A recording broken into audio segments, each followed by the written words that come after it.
My conversation today on Behind the Act is with Jeremy Pullen. He's a technology-embracing creative, and today we're talking about failure and why it's important to address it fearlessly, as well as advocating for a work and life balance that allows for moments of silence in between, and how AI can actually be a tool to enhance that goal of human experience. I'm Seth Schaefer. This is Behind the Act with Jeremy Pullen. Tell me a little bit more about like what you're doing here in Nashville. I'm still trying to figure that out. Yeah. I moved to town, I don't know, 8 or 9 months ago. And I'd come from a season of burnout, and I'd been doing the same thing for years and just wasn't really loving it. Still, then and now, still have no clue what I want to do when I grow up. And I think that's okay. But kind of just moved here with the theme of just saying yes to everything. Like, if it sounds fun, count me in. Let's do it. Right. And in what industries? I mean, yeah, like photo, video, music, events, AV, kind of that world. And I've just bringing some expertise from back in the day, jumping in, doing a lot of that, event stuff. what's your like, you're very driven, obviously. So like, talk to me about your drive. Like, what makes you excited? I started my high school senior portrait business. I was taking photos of high school kids, and it was a blast. That all kind of started from wanting to make people feel special, like making people feel successful or beautiful or just pumped on life. And that kind of was driving for me originally. I think doing events, it's fun helping, the client feel successful, helping whoever I'm interviewing or filming or taking pictures of feel special. Right. That's kind of been my thing. What does life look like when you wake up in the morning, I guess? Like, what are you like, here's what today's going to be? Yeah. I think that's the beauty of living here, is every day is so different. Like, I had a guy just call me. I was at home. I was about to take a nap. I was so excited to take this nap, man. I was about to flip on Do Not Disturb and zonk out for a while. And I get a call from a production company in town, where a guy says, there's somebody filming like a movie or something. We don't really know, but he needs help setting up a projector and lining it up to the screens. He'll pay you $200. And I said, that sounds amazing. I'll be there for 15 minutes at the most. And so that's just Nashville. Like, that's the weird crap that like people hire you for. Right. Like, it's amazing. I need it. Yeah. That would be me with a projector. I'm like, how do you turn it on? Yeah. So I don't know. And I do that stuff every day. So it's like, sure, that sounds fun, That's cool.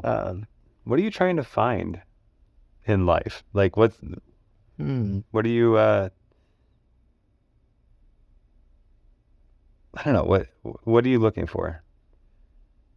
I'm still trying to figure that out. At first it was just get stable and like have a decent amount of work that, pays the bills. But I mean, I'm kind of already somehow reached the point that I'm fine, bills are covered. And Yeah. So now I'm just trying to figure out what I want to do when I grow up. And I don't know if that's a bad thing. I don't think so. I think it's great. Yeah, totally. So at this point, it's just like saying yes to whatever, so I can kind of explore that. I think stability matters. I want to at least not stress too much. You said you've yesed yourself into a booked schedule for 4 months at least, right? It's a bad thing. Yeah. Well, so how does that prevent opportunity then for you? Right. So what is it? Today's end of June. Like, it's the end of June, and somehow I've booked myself up to the end of October, and not a lot of wiggle room to say yes to the last minute stuff. Mm-hmm. Yes, I've got exciting stuff on the books that I'm really pumped about. Got all these trips planned, whatever. My bills are covered. I'm feeling good, but it's hard to develop like those close relationships if you're out of town all the time. Right. And it's hard to say yes to the last minute, like, hey, can you fix this projector? No, sorry, I'm out of town, Right. So I'm still trying to explore that. And I realized literally this week, like, I just said yes to another trip, which is fun and it's exciting. And, for the corporate AV world, man, they put you up. Like, you get to hang out in this like 5-star resort and like, have this crazy meal every day and whatever. But but at the same time, I'm not grounded here. And so I'm like, shoot, it's great and all, but I also want to build relationships here and, find myself a mate one day, you know, like Totally. how am I supposed to get a girlfriend if I'm stuck, if I'm out of town all the time. So all those things I'm just exploring that and trying to figure out, is this a good thing to be saying yes to everything? Right. It has been, but Right. until like this week where I'm like, shoot, I have no free time. Like, do you experience FOMO on when you're out of town and you've got, a cool opportunity, and do you like have a sense of regret about that, or how does that make you feel? Just a little bummed. Like, I'm so torn because where I'm at is often something fun, but then there's something else fun to do, and you can't do both because they're the cross country. Right. And I experience that a lot. There's, even if it's just a concert that I wanted to see, or some friends doing something that I missed out on, or whatever. Yeah, it's definitely a bummer. Right. So I'm trying to explore that. Okay, so speaking, I guess going down that camp, tell me about your trip. You went on a big trip recently, and before you moved here. It was kind of a big reset mentally for me. Everybody says you got to go to Europe. It'll change your life. It's insane. The food's insane. The people, the culture, it's crazy. And for years, I'd been like, that sounds fun. That's great. And then finally, our mutual friend, Bob, finally, I came to the realization that no one, like everyone always says they want to do it, but nobody was serious. Like nobody was going to do it. And so I figured, gosh, I'll just go alone then. Like, take that. Yeah. So I had no idea what I was doing. Just booked a flight to London. No big deal. When you're from a small town, that's a huge deal. For some reason. Right. I didn't know anything. I had no clue what I was doing.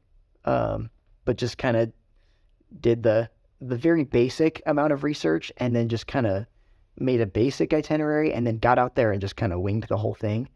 And it was completely life-changing.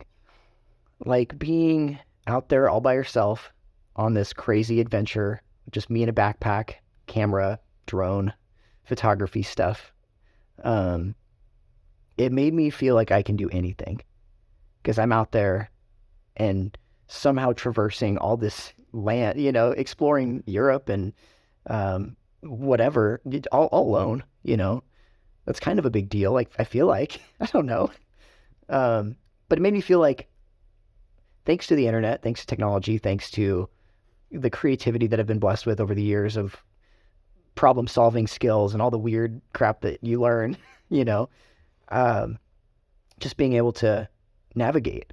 And I don't speak French, not even a little bit. And I've tried to carry around a newspaper so it looks like I speak French so they don't think you're a tourist and, try to sell you stuff. A tip you found on the internet, right? You bet. Yeah. That's funny.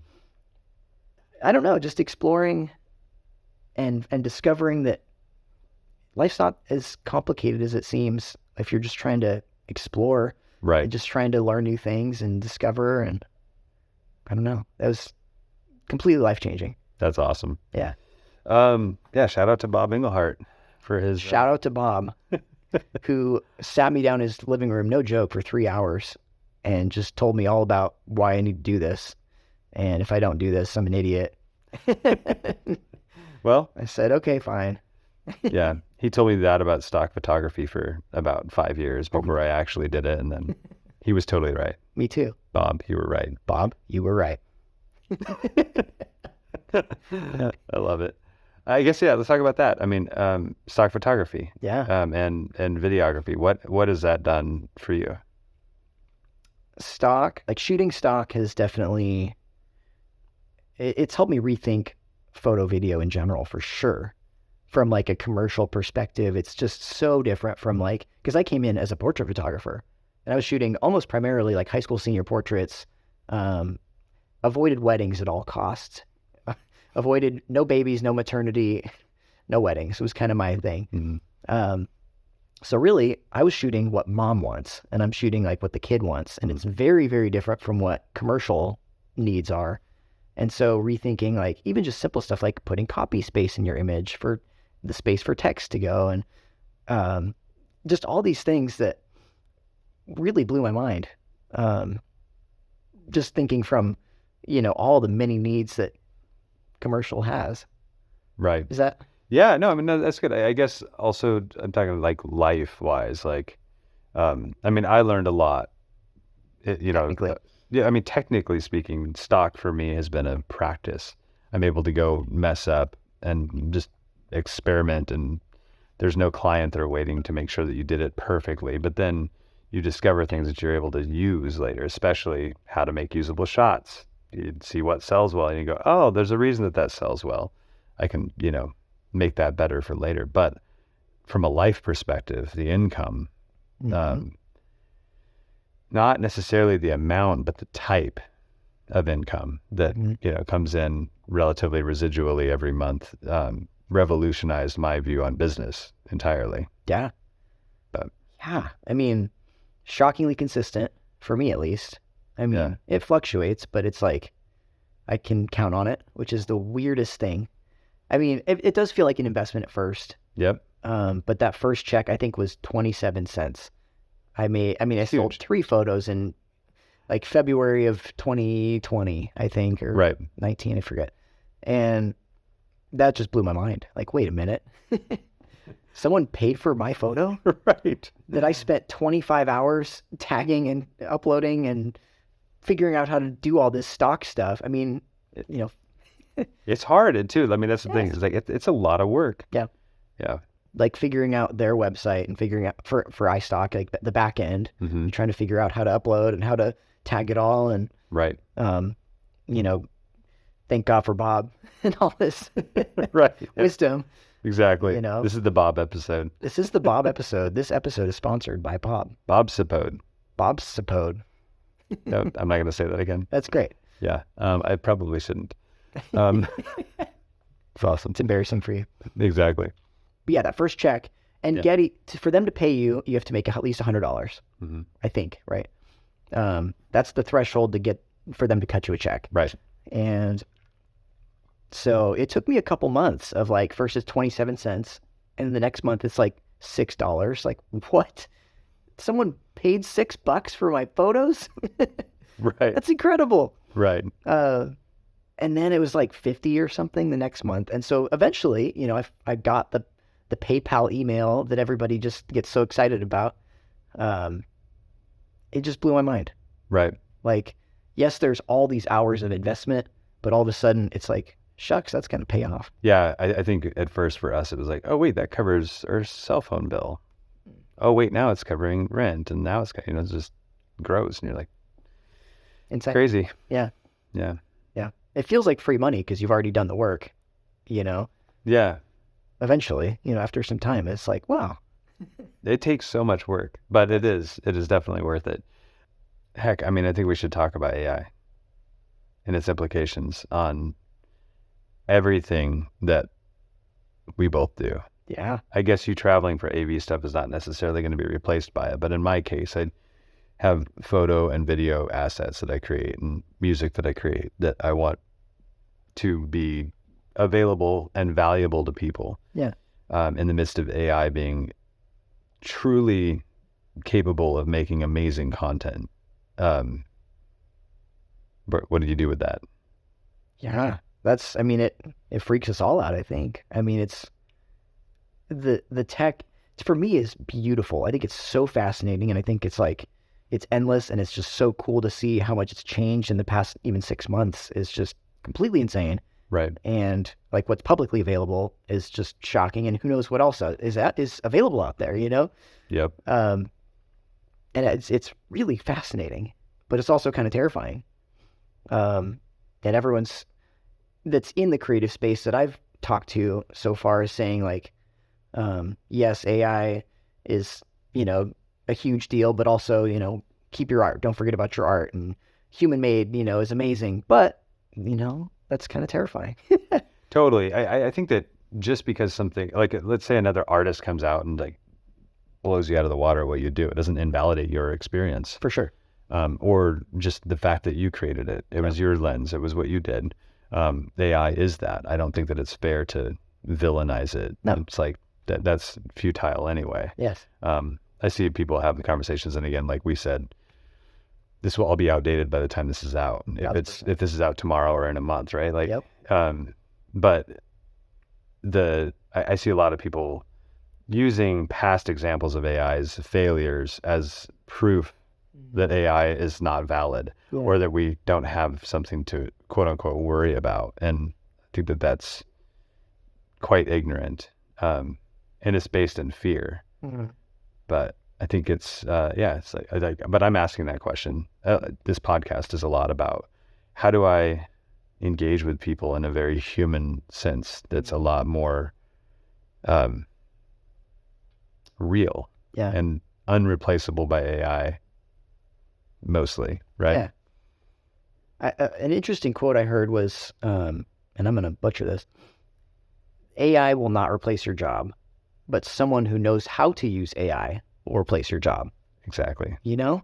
Right. So when people are terrified of it, like they're going to miss the boat. Like if they want to avoid it at all costs, they're going to miss the boat. Like if you can learn how to harness the powers, of AI, like that's where the power is. That's where the scale is, and you can build a business on that easy. That's my opinion. Tell me about the AI that you've been playing with up to date. I started, and to be fair, this is just for the record, we are talking about this in June of 2023. Next month, it's going to be completely different, which is so cool. Yep. And I just can't wait to see what's next. Yep. Months ago, I was, introduced to Dolly, I guess, which is kind of seems like the first one that was publicly popular. And I'm just making like cartoons. And that's for image creation. Image creation, Okay. Yes. And I was just making like cute little cartoons and like, creative prompts that would make fun little artistic things. And they were okay. They're kind of messy, kind of cool.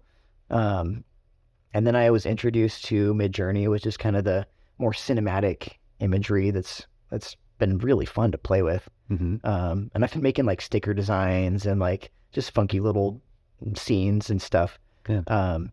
I was introduced to ChatGPT was kind of the next thing that I was introduced to. And which you brought to me and showed me as we're on our way up to Maryland to get a shot list for horse racing content that was super thoughtful immediately. And then you said, give me more details. And it's like, okay. I know, just amazing, beautiful shot ideas. Yeah. Like, yeah, which by the time people are listening to this are going to be like, that's not profound or exciting. So but plain, at the time it was like, what? Yeah. That blew blew my mind. Yeah. Yeah. And we're like trying to downplay it, like, oh no, it's just a shot list, whatever, who cares? And it's crazy. It's so amazing. Yeah. And that saved all of us time because we're on set and we can just whip out the list. I mean, right. I did. Yep. I'm a little less experienced by a whole lot. Right. And so I was able to pull out the list like, oh, here's 20 ideas for photo and video shots. I didn't reference it because I'm old and stubborn. I figured. Yeah. That was a fun moment. Right. Yeah. Just discovering. Before that, I had just been using it to write Yo Mama jokes. So, okay. I mean, yeah, that was seems valuable. Very valuable. And very entertaining at 2 a.m. Yeah. I think if the AI had sentience, it would shut down just because of you asking that. Okay, I give up. It's just sick of me, yeah. Right. This guy's crazy. Or let's say when it has sentience, it will. Yeah. Yeah. Jeez. Yeah. What's fun about using it for prompts and for ideas and it doesn't get sick of you. Right. Like if you're bugging an art director all day, like, here, give me a shot list. Can you expound on all those 10 items, Yep. AI does not get sick of you. As of now, it might in the future. Who knows? Yeah. I mean, maybe if you're just taking up resources that are notable, sure. But sure. I don't see why it would. I mean, it is incredible. It's revolutionized my approach to creating. Yeah. I don't want to use it to write lyrics, but if I want to explore diverse ideas around a creative concept for a film or something, then it does a great job. It's not going to write the script, not right now. Right now. But it might give you some ideas that you didn't think about before. Mm-hmm. That That was my thing about the shot list. Like, I'm experienced as a filmmaker, but it had some ideas that I was like, especially the detail stuff. Yeah. That I would not have thought about telling somebody else to go get. I guess maybe that was it for me. Like, Yeah, it was. It made me realize that oh, if I needed to go ask somebody to go get shots, this shot list is better than what I would have come up with. Because you're in the moment and you're on set and you intuitively come up with these things because you see them. But if you're sending someone to go do that, they may not see them, so you can send them with a list. And a thoughtful, good list, too. Yes. On an old version of ChatGPT. Yeah. Like it literally is This the is old version now. Yeah. Jeez. It's crazy. So outside of, coming up with good ideas, it also has other, capabilities with finances. And I mean, it's like trickling into so much about our life. Can you talk about other things you've been playing with? It's endless. Yeah. I mean, other than your mama jokes, which is a blast. Right. And valuable. And very, very valuable. I just joined, it's really fascinating. It's called the GPT Trader, and it trades stocks based on short-term valuation, short-term analysis on how's the stock going to do this week. And it feeds in hundreds of thousands of news articles and current trends and how the stock has been doing, the past 50 years in some cases, and makes an analysis across the entire market and picks 50 stocks. I think 50 stocks, 25 stocks, something like that. Picks a handful of stocks and trades them once a week or twice a week approximately with real money. And the people that design the whole thing, they're invested. They've got, I think as of now, there's probably $60 million in assets or something like that people have put into this. Right. And I put a couple $1,000 just to see what happens. Yeah. I mean, that's kind of fun. Right. What could go wrong? Right. What could go wrong? AI doing all of the trading. Yeah. Yeah. And at that point, what is trading? Right. Yeah. I mean, money is it's been this way for a while now, but it's just money on a screen. It's just numbers on a screen. Right. But I mean, how does that value base go when AI is going to be dramatically more capable of analyzing the decisions that we need to make on finances? Yeah. Against other traders and trading firms, and everybody's in there to trade, but why? Yeah. I don't know. Well, in the past, you have analysts that stare at screens all day. You've seen the pictures. They just stare at screens and make trades based on the charts, and then suddenly AI is a million times better than them at that. What happens? Yeah. Right. I have no idea. Right. Because if everyone ends up using, a fund that is managed by artificial intelligence, then suddenly, it matters like the queue, like in the order of which that you are to be purchasing a stock, because obviously when a large amount of stock gets purchased, it drives the value up. And so if you are first to buy the stock in the queue of 10,000 people that are about to buy millions of dollars of stock, right? It's insanity. Right. Yeah. How can I be first in that list? And I imagine in the future, you'll pay to be earlier in the queue. I don't know. And then does it even have value? So my question is the perception of value is what drives stock prices up and down. Totally. Against human emotions and those types of things. But AI running that is going to be able to manipulate the heck out of humans. Absolutely. And then outside of that, it's a crazy question. Especially when there's a lot of money behind it. Right. As AI starts to take over every potential job, whether that's in 100 years or 100 days, it doesn't matter. The point is still there. How does that impact society? And I know that you and I are clearly not the experts in the world to talk about that, but yeah. But what are your assumptions on that? I think the workforce will look very different a year from now, and 10 years from now, and 50 years from now. But yet, technology has changed our jobs in the past. Suddenly there's electricity and a whole lot of jobs changed. Right. Suddenly there's, coal energy, and suddenly there's oil, and suddenly there's, all these things, if changes in technology have changed workforce. This one I think will be very different. Right. There's still industries that won't be affected, I think. I would imagine. Like what? I don't know. I'm curious. I don't know of a single industry that won't be impacted.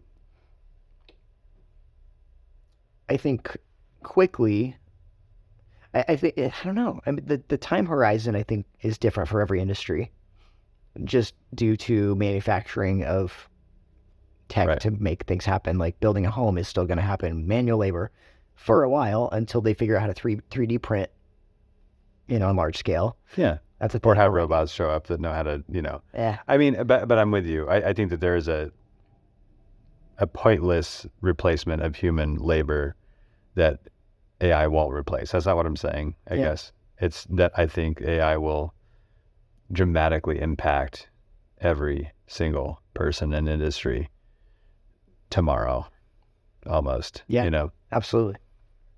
And it's going to show up before people know how to say Chat GPT. No.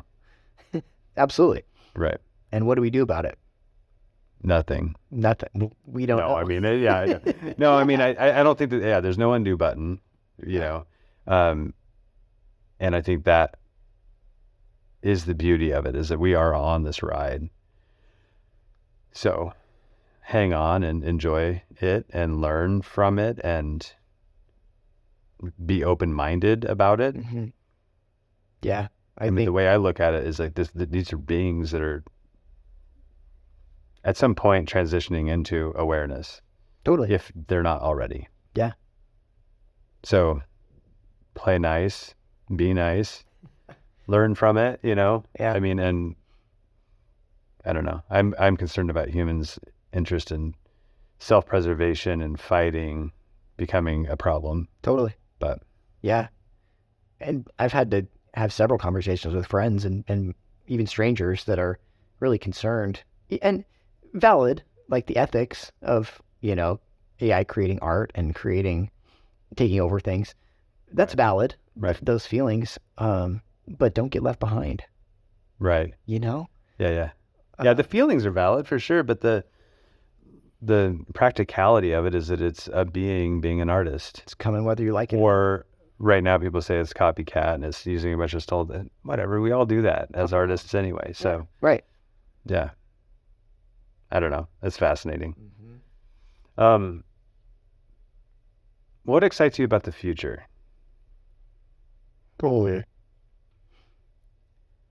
I think I look back and see, it took everything you had to just put a meal on the table, and all of your hours went to that. And then the past 50 years, all of your hours went to working.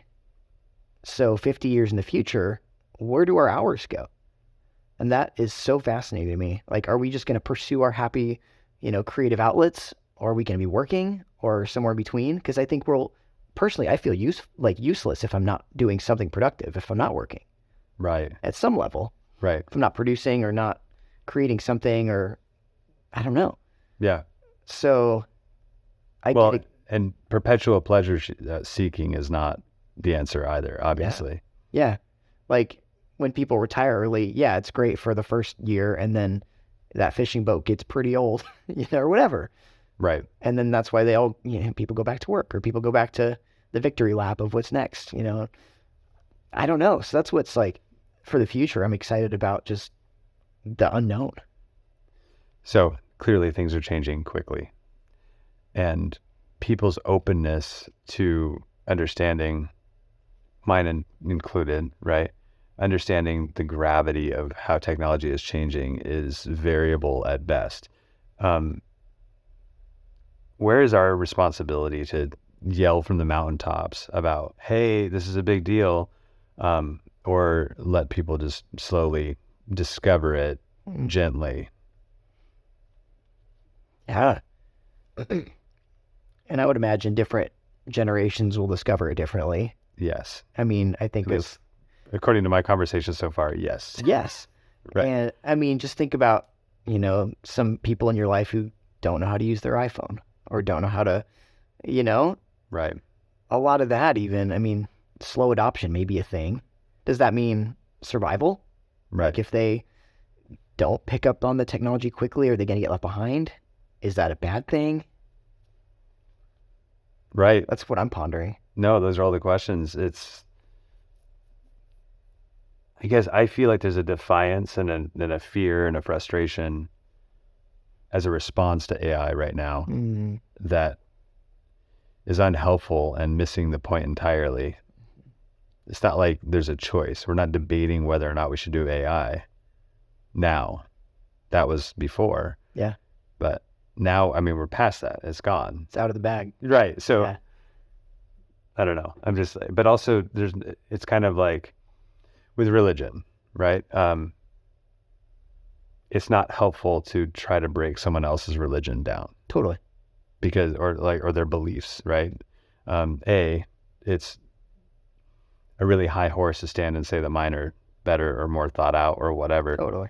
But also, like, it's not helpful if somebody's really happy where they're at religiously to have a conversation about why their beliefs are bad because it hurt me at one point or whatever. Totally. Right. So, unless they're like clearly hurting themselves or like clearly hurting others. Or hurting others. Right. Yeah, exactly. Sure. So I think in the same way with AI, like I want to be gentle and not talk to people that are conspiracy theorists by nature that have anxiety and make rash decisions in their life often anyway. Because I don't want them to, like move away and disappear from the world. But we kind of sad. Yeah. That's a really good point. It's interesting. It's up to us to be gentle with people, I think, on, I guess, all subjects. It's not like it's our job to go change people's minds. Right. But live and let live. Right. Talk to me about your openness to learn new skills. Because we've known each other a very long time. And I remember you were basically a tiny baby with a website that people were making, like purchases on. And I'm like, that's me. Right. And then you play music and film and photo and whatever else, right? Like, yeah. What is your approach to learning new things? I guess let's leave it at that. Yeah. For me, I've kind of made this discovery early on somehow that like life is really short and why not just try everything? Like I just took up 2 months ago, I planted a garden in my backyard and it's amazing. I am enjoying that thing so much more than I thought I ever would. But I go out and check on my tomatoes pretty much every day, multiple times a day. I should be working on this edit, but I'm definitely out in the backyard looking at my tomatoes. It's so fun. I love that. That's awesome. It's so cool. Yes. Right. So I think it's never too late to learn a new skill. Right. It's always a great choice to just pursue new things and expand. Because, full circle, that's another thing that being in Europe really changed for me is the world is so much bigger than my small perspective here in the U.S. Mm-hmm. There's so much going on. There's so much culture. There's so much. And if we would just sit down and take a second and learn other people's culture and experience other people's culture, I think the world would hate each other like a whole lot less. I think we'd all get along a whole lot better because we've experienced each other's goods and bads. Right. Which makes me think about the concept of fear, both in acquiring new skills and going to Europe, a place you've never been. Yeah. I guess, yeah. Do you get afraid when you are trying to learn a new skill, or do you find that your ability to not be afraid, which is my assumption, allows you to quickly fail forward and gain a new skill? Yeah, like breaking the fear of failing. Yeah, it's difficult for a lot of people. I think. I think I grew up doing puzzles and playing with stuff and like build it as tall as you can. It's like, oh, it fell down, or oh, my little brother knocked it down because he's an idiot. I think for kids it goes back that far. Like learn how to fail, learn how to break stuff. Right. Tear something apart and ruin it, and that's okay. Try to fix the blender and you ruined it. Well, all right. New blender, yay. Right. Kill a tomato plant. No, don't. No. Yeah, like the fear of failure. I think in the past 6 months, even for me, like this concept of permanence, like things are not as permanent as they seem. And maybe that's like this small town mentality that I grew up in is like, everything's permanent. Everything's the way it is and it's always been and it's going to always be. Right. That is really shifted for me of just like, I'm a little less afraid. I'm less frugal. I'm less afraid to break things. I'm less afraid to fail. All of a sudden, like it's kind of crazy. Wonder if that's an age thing. Maybe. or not? What are you afraid to fail at then?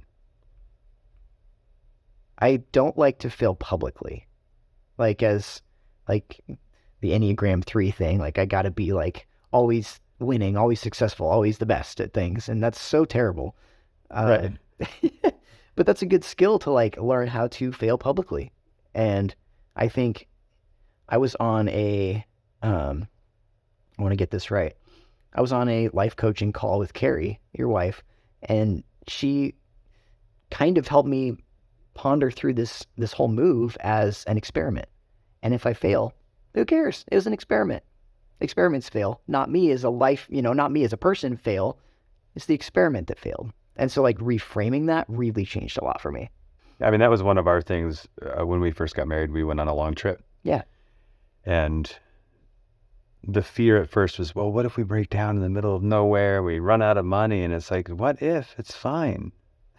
Like, who cares? Figure it out. It's an adventure. Yeah.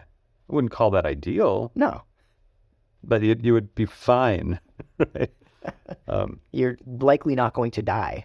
Right. If that. Right. Yeah. What does publicly failing look like?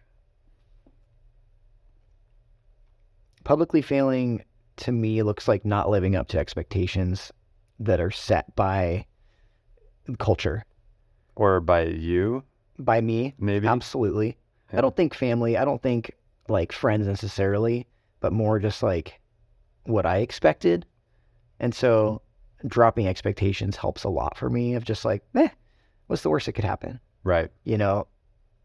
I build in my head up this idea of what the expectations are of others, but I am certain that it's self-imposed because I'm not really that important to all these people. Like, for sure. Like my view and vision of how I'm perceived is with this grandiose character of me out in the world, and it's just not real. Turns out it doesn't matter. No, it doesn't. Which is kind of sad, but it's not. I think it's great. Excellent. It's freeing. Yeah. Yeah. Less people are going to find out about your failure than you think. Because suddenly, the day MySpace started and everyone's watching you, social media started, all of a sudden you feel like everyone's watching and it matters all this, a whole lot more. Maybe it doesn't. Right. Or that failure and that process is really what helps others succeed too. Mm-hmm. And by sharing that openly and being very real about it, like that's the gift. Yeah. Like not, shifting that perspective, I guess. Not that I'm good at this at all. I mean, sure. I think I've been constantly open about the fact that I'm not great at a lot of things, and I'm totally fine with that. Although I'm like you, I'll work really hard to acquire a skill and make it look effortless as much as I can later, and be like, oh, it's no big deal, it's fine. Yeah. But just like, pick this up. Yeah. Yeah. So as I'm on one end here saying like, oh no, public failure is easy, I'm also hiding and trying really hard at certain things to then be able to like passively pretend like it was easy to do, So, that's interesting. Like just kind of drop the expectations, drop the public figure that you have in your mind, and just be okay with, mess up. It's all right. Whatever. Because you're literally not defined by that. No. It makes me feel like that's a massive part of the human experience that AI is clearly failing at things right now, and people are pointing and making fun at because people are great, right? Yeah. But that human experience of learning and being real and making mistakes and sharing that, I think is going to be more championed as we move further into the future. Yeah. Content has been king forever. Quality has been something that us artists are attracted to. But still, good content wins always. Totally. But I think that real content might trickle a lot more into society's desires, like as far as your like consuming content goes. Like, will AI be too perfect? Yeah, or even better at faking the honesty than we are. Yeah. But right now, I mean, there's, of course, forever there have been now filters on people's faces to make the plastic and perfect, and they go in and Photoshop, and then there's ethics against Photoshopping too much. Absolutely. And at all. Right. Yeah. And so, but this desire for us, especially in Enneagram 3, right? Yeah. Of being perfect. It's got to be perfect. And I need to be perceived as that, and anything less than that is, mortifying. Yeah. Yeah. I don't know. It's a real thing. Right. So how do you help be more honest and be more open especially with failure and vulnerability? It helped me to purposely be bad at things for example, on Instagram stories. Like I'll post something and just be bad at it, or just like take a crappy photo. That's okay. And just kind of like let that be okay, because it's got to be so perfect. And then now I'm just trying to like let that go and just kind of suck on purpose. Not in a bad way, but just like be okay with it. It's like, I don't know. Right. I had someone recently ask me, you've got a decent following and you could be making money. If you post reels and, post 10 reels a day, you could make money. And in the past, I think I would have really jumped on that. But then I'm trying to step back and say like, okay, life is short. Do I really want to spend all this time, not only on Instagram, but also focusing on where I'm putting all this time? I don't know. Right. And putting this mental energy toward creating content that's perfect and amazing and gets a lot of likes. Do I really care? I don't know. Right. Do you think that will go away? Like, do you think people will eventually get so sick of trying to please people on the internet, or will it get worse where that's all we focus on? I think the question is where how deep do people go into dopamine addictions? Or not even addictions. It's like how deep do people go into chasing dopamine? I hadn't considered like that they could be a thing for down the road to teach kids, like, be careful with this. But it's totally a thing. Yeah, it is. Like actively. I mean, there's like getting away from screens and stuff. That's one thing. But like, yeah, actively. Right. No, I think having a cultural expectation to not have it sitting next to you is going to become a thing. It has to. But we have AI glasses and AR glasses. I mean, it's like everything's going to be not AI glasses. We have, augmented reality glasses that are going to be ubiquitous, I think, at some point, or contacts that will help. I want a clock on the wall there and you don't, so I'll have it there and you don't. Yeah, take that. In some ways that makes life better, but then the hyperconnectivity is a problem. And well, you shared with me a podcast last time it was a couple months ago, about getting some daylight first thing in the day. Like, get outside, get some sun. Yeah. Like, it's great for your eyes, great for your brain, great for all this stuff. I started doing that fairly actively most every day, and it's truly a thing. It is. Gosh, 5 minutes just outside. Yep. Changes everything. It's incredible. Yeah. I have to for my visual wake up process. Like, get outside. But yeah.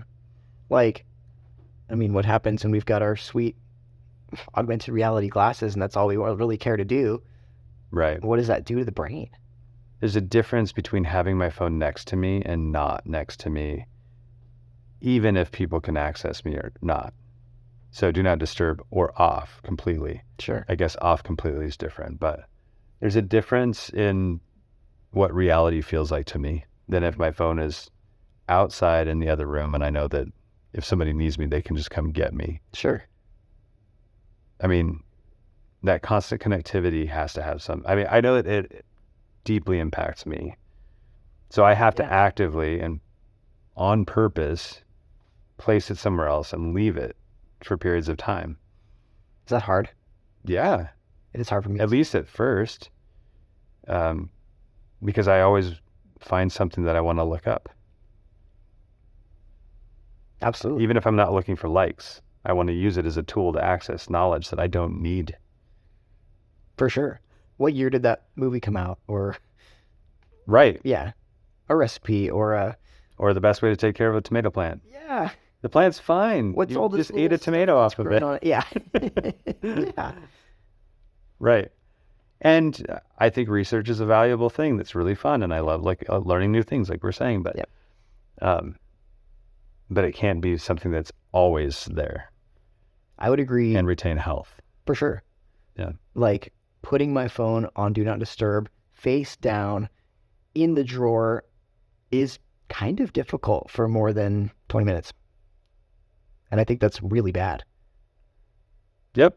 That can't be good. And not unique at all. Right. I know I'm not alone.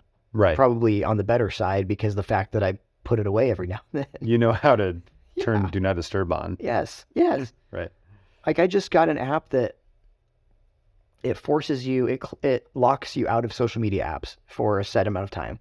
So I can say 30 minutes, no socials, because I've been on this dang thing all day. And I'm, okay, fine, I'll put the thing on and I've set it 30 minutes or an hour and a half, no socials, and you can bypass it. And there's a button that you can take a break from the break and get in if you need to or have nothing else to do. It's a problem. Right. Why do they build that in? Yeah. If you pay for the app, you can turn that off. So that's how they get you. You yeah. turn the off You thing can turn off the turn off of the break. I mean, genius app. That's awesome. Brilliant. I love it. Also, It's terrible that it has to exist. right. Yeah. I found needs to access Facebook groups, which pulled me right back into Facebook. Yeah. You know, Absolutely. when you're doing social media the right way or a way that's helping you feel better about the way you're engaging with it, what does that look like? It's turned into more of a place where I'm able to help people. I admin a group on Facebook that's been awesome, just helping people all over figure out their tech problems or figure out their photography problems or whatever. I'm in a whole bunch of those. I'm sure you are too. That's been a positive use for sure. Basically be an oracle for solving That's me. solving issues. What is the answer to life? I think it's finding joy wherever that may be. Whether it's the joy you carry or the joy you find like in just ordinary stuff. Like life's worth it. It's out there. There's stuff for you. And finding that joy is a really fun pursuit. I love that. Thank you. Thanks for doing this. Yeah, wouldn't miss it. If you enjoyed this episode, please consider sharing with other people you think might gain value from it. My name is Seth Schaefer. This is Behind the Act.